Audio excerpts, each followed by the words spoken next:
of the companies still work on, Word templates and so on, and it's kind of a mess and everybody's changing something. And we had like 25 people all using different contracts here.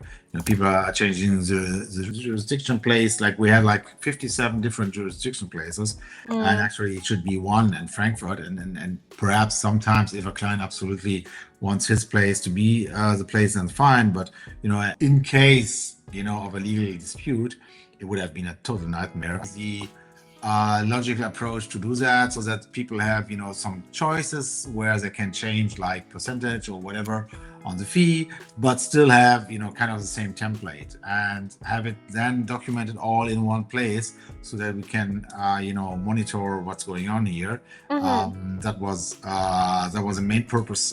Digital signature was on top, but it was really kind of get our offering and contractual process standardized.